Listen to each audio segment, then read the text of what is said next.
अगदी साध्या सोप्या आणि घरगुती पद्धतीने आज आपण अस्सल महाराष्ट्रीयन चवीचा झणझणीत, चमचमीत आणि मस्त तर्रीदार मटण रस्सा कसा तयार करायचा ते बघणार आहोत. नमस्कार, मी सीमा तुम्हा सर्वांचे खूप खूप स्वागत करते. तर आज आपण आषाढ स्पेशल मटण रस्सा कसा तयार करायचा ते पाहूया. यासाठी इथे मी 400 ग्रॅम स्वच्छ धुवून घेतलेलं मटण घेतलेलं आहे. आता हे मटण आपल्याला मॅरिनेट करायचं आहे. मॅरिनेशनसाठी अगदी मोजक्या 2 साहित्यामध्येच हे मटण व्यवस्थित मॅरिनेट होतं. इथे मी अर्धा चमचा हळद, अर्धा चमचा मीठ घातलेला आहे आणि व्यवस्थित मटणामध्ये हळद मीठ मिक्स करून घेऊया. अशा पद्धतीने मटण मॅरिनेट करून घेतल्यामुळे ते अगदी छान शिजतं, लवकर शिजतं. तर वेळ असेल तर जास्तीत जास्त 1 तास हे मटण व्यवस्थित मॅरिनेशनसाठी ठेवायचं आहे. जोपर्यंत मटण मॅरिनेट होत आहे तोपर्यंत आपण इथे मसाल्याची तयारी करून घेऊ. तर इथे 2 मध्यम आकाराचे मी कांदे घेतलेले आहे आणि पाव वाटी खोबऱ्याचा तुकडा घेतलेला आहे. सुकं खोबरं वापरलेलं आहे. खोबऱ्याचा वापर तुम्ही तुमच्या आवडीनुसार इथे कमी जास्त करू शकता. आता कांद्यांना मधोमध आपल्याला 2 चिरा लावून घ्यायचे आहे. अशा पद्धतीने कांदे कट केल्यामुळे ते व्यवस्थित आतपर्यंत छान भाजले जातात. आता कांदा आणि खोबरं डायरेक्ट गॅसच्या फ्लेमवर आपल्याला इथे भाजून घ्यायचं आहे. त्यासाठी अशी ही जाळी मी ठेवलेली आहे आणि जाळीवर कांदा खोबरं व्यवस्थित भाजून घेऊया. जर तुमच्याकडे चूल असेल तर तुम्ही चुलीमध्ये सुद्धा कांदा खोबरं भाजून घेऊ शकता. अशा पद्धतीने कांदा खोबरं भाजून घेतल्यामुळे भाजीला मस्त स्मोकी फ्लेवर येतो. चुलीवरच्या भाजीसारखी टेस्ट येते. खोबऱ्यामध्ये तेल असतं त्यामुळे खोबरं लवकर भाजलं जातं. थोडंसं भडका घेतल्यासारखं होतं, त्यामुळे खोबरं खूप जास्त वेळ भाजू नका. हे बघा, व्यवस्थित इथे खोबरं भाजून झालेलं आहे आणि आता इथे मी काढून घेते आहे.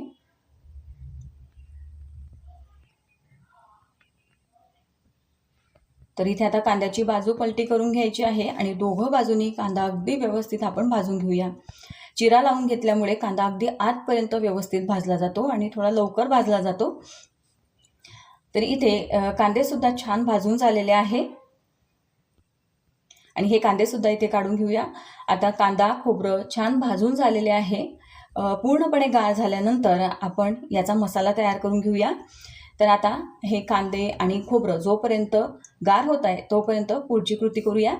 तर इथे जे मटण आपण मुरवत ठेवलेलं होतं ते छान इथे मुरलेलं आहे. तर इथे बरोबर 1 तास हे व्यवस्थित मी मुरवून घेतलेलं आहे. जेवढं जास्त वेळ तुम्ही मुरवून घेणार तेवढंच मटण छान मऊ शिजतं. अजिबात ते रबरासारखं ताणलं जात नाही. मटण शिजवण्यासाठी इथे मी कुकरचा वापर करते आहे. तर कुकरमध्ये 1 पळी तेल घातलं. आता तेल छान गरम होऊ द्यायचं आहे. तेल गरम झालं की यामध्ये जिरं घालायचं. तर 1 छोटा चमचा मी इथे जिरं घातलेलं आहे. त्यानंतर 3 तमालपत्र घालते आहे.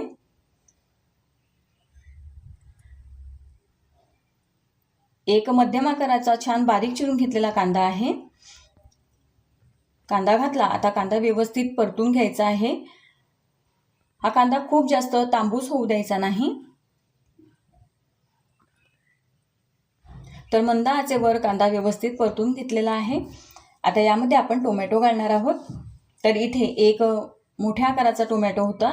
तुम्ही टोमॅटोचा वापर तुमच्या आवडीनुसार इथे कमी जास्त करू शकता किंवा मग भाजी तुम्हाला किती प्रमाणात करायची आहे त्यानुसार इथे टोमॅटो वापरू शकता. आता कांदा टोमॅटो व्यवस्थित परतून घ्यायचा आहे आणि त्यानंतर यामध्ये हे मॅरिनेट करून ठेवलेलं मटण घालूया. जर मटणामध्ये चरबी असेल तर आधी चरबी घाला, म्हणजे व्यवस्थित ती तेलावर परतली जाते आणि छान फुलते. तर मी घेतलेल्या मटणामध्ये इथे चरबी नव्हती म्हणून डायरेक्ट सगळं मटण मी इथे कुकरमध्ये घातलं आहे. आता लगेचच यामध्ये पाणी घालायचं नाही. थोडंसं फुल फ्लेमवर मटण व्यवस्थित परतून घ्यायचं आहे किंवा मग तुम्ही यावर झाकण ठेवून थोडा वेळ 2-3 वाफ काढून घेऊ शकता किंवा मग कंटिन्युअसली 3 ते 4 मिनटं फुल फ्लेमवर हे मटण व्यवस्थित असं परतून घ्या. म्हणजे मटणातलं जे पाणी आहे ते रिलीज होतं आणि व्यवस्थित मटण शिजलं जातं आणि चविष्ट लागतं. आता यामध्ये पाणी घालायचं आहे. तर इथे मी अर्धा ते पाऊण ग्लास पाणी घातलेलं आहे. मटण शिजेल इतकं पाणी घालायचं आहे. त्यानंतर आता इथे कुकरचं झाकण बंद करायचं. मला थोडं पाणी कमी वाटत होतं म्हणून इथे मी पाणी वाढवलं. आता कुकरचं झाकण बंद करायचं आहे आणि लो टू मीडियम फ्लेमवर 4 ते 5 शिट्ट्या करून घ्यायच्या आहेत. 4 ते 5 शिट्ट्या झाल्या की मटण अगदी व्यवस्थित शिजतं. आता कांदा खोबरं जे आपण भाजून घेतलेलं होतं त्याचे इथे मी तुकडे करून घेतलेले आहे आणि थोडासा आल्याचा तुकडा आणि 10 ते 12 लसूण पाकळ्या घेतलेल्या आहे. लसूण पाकळ्या आल्याचं प्रमाण तुम्ही इथे कमी जास्त करू शकता. कुणाला भाजीमध्ये लसूण कमी आवडतो तर कुणाला जास्त आवडतो. त्यानंतर भरपूर कोथिंबीर घालायची आणि याचं छान असं वाटण तयार करून घ्यायचं आहे. तर इथे मस्त अगदी बारीक मऊ असं हे वाटण मी तयार करून घेतलेलं आहे. तर इकडे कुकरच्या सुद्धा 5 शिट्ट्या झालेल्या आहे आणि कुकर पूर्णपणे गार झालाय. मटण कसं शिजलं ते बघूया. तर मी इथे कुकरमध्ये मटण शिजवून घेतलेलं आहे. तुम्ही पातेल्यामध्ये सुद्धा हे मटण शिजवून घेऊ शकता. आणि इथे तुम्ही पाहू शकता मटण अगदी मस्त असं मऊ शिजलेलं आहे. आपण इथे एक पीस चेक सुद्धा करून बघू. अगदी व्यवस्थित मऊ असं हे मटण इथे शिजलेलं आहे. थोडा वेळ मॅरिनेट करून ठेवल्यामुळे मटण मस्त शिजतं, छान चविष्ट सुद्धा लागतं आणि रबरासारखं ते ताणलंही जात नाही. आता इथे वाटण तयार झालेलं आहे, मटण शिजवून झालेलं आहे. भाजी कशी तयार करायची ते बघूया. तर इथे कढईमध्ये 2 पळ्या मी तेल गरम करत ठेवलेलं आहे. तेल मस्त असं गरम होऊ द्यायचं आहे, छान कळकळीत गरम करून घ्यायचं. त्यानंतर गॅसची फ्लेम कमी करायची आहे आणि तेल गरम झालं की लगेचच यामध्ये आपण जे वाटण तयार करून घेतलेलं आहे ते घालणार आहोत. तर या वाटण मसाल्यापासून तुम्ही इतरही भाज्या बनवू शकता. मटण रस्सा बनवू शकता, चिकन रस्सा बनवू शकता, त्याच्यानंतर फिश करी बनवू शकता, अंडा करी बनवू शकता, शेवभाजी बनवू शकता. आता यामध्ये तिखट घालायचं आहे. तर इथे 4 ते 5 हे घरगुती लाल तिखट मी घालते आहे. चवीनुसार तुम्ही तिखटाचं प्रमाण इथे कमी जास्त करू शकता. त्यानंतर 2 ते 2.5 चमचे इथे मी धणे पावडर घालणार आहे. तर हे घरगुती पद्धतीनेच तयार केलेलं लाल तिखट मी इथे वापरलेलं आहे. हे तिखट कसं तयार करायचं ही रेसिपी सुद्धा मी तुमच्यासोबत शेअर केलेली आहे.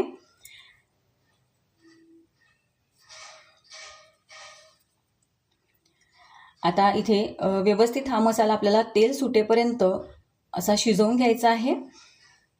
थोड्या वेळासाठी झाकण ठेवणार आहे. गॅसची फ्लेम अगदी कमी करायची.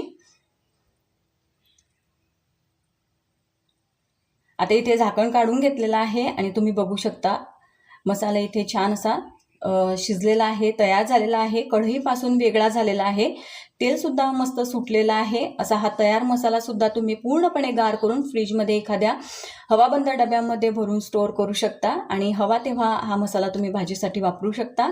आता यामध्ये आपण हे शिजवून घेतलेलं मटण आणि पूर्ण मटणाचा स्टॉक घातलेला आहे. अजूनपर्यंत आपण यामध्ये मसाला आणि मीठ घातलेलं नाही. आता यामध्ये मी पाणी घालणार आहे.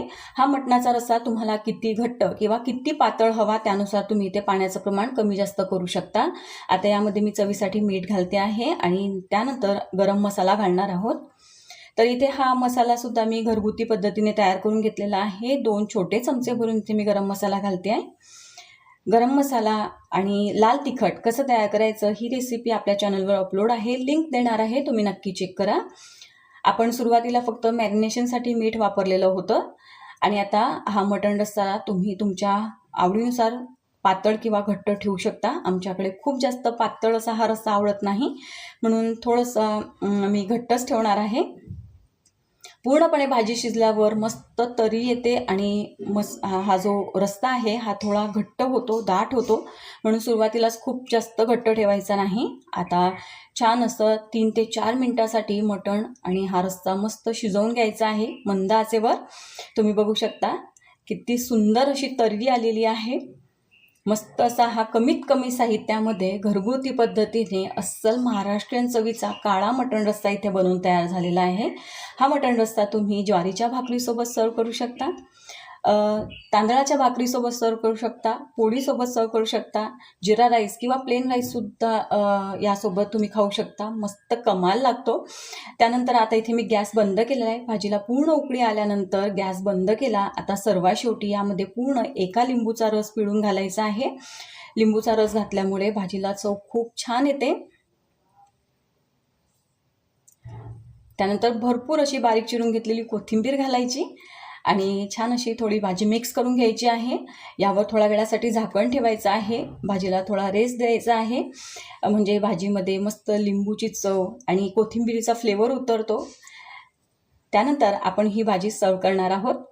तर भाजी इथे छान झणझणीत चमचमीत अशी मस्त बनवून तयार झालेली आहे. अगदी मोजक्या आणि कमीत कमी साहित्यामध्ये असा हा अस्सल महाराष्ट्रीयन पद्धतीचा काळा मटण रस्सा इथे बनवून तयार झाला आहे. यापूर्वीसुद्धा मी नॉनव्हेजच्या बऱ्याच रेसिपी तुमच्यासोबत शेअर केलेल्या आहे, तर लिंक देणार आहे, नक्की चेकआउट करा. अशा पद्धतीने हा झणझणीत मटण रस्सा तुम्हीसुद्धा एक वेळा नक्की करून बघा. रेसिपी आवडली असेल तर एक लाईक नक्की करा. व्हिडिओला तुमच्या फॅमिली फ्रेंड्ससोबत नक्की शेअर करा आणि अशा छान नवनवीन पारंपरिक रेसिपी पाहण्यासाठी चॅनलला सबस्क्राईब करायला विसरू नका. पुन्हा भेटू. धन्यवाद.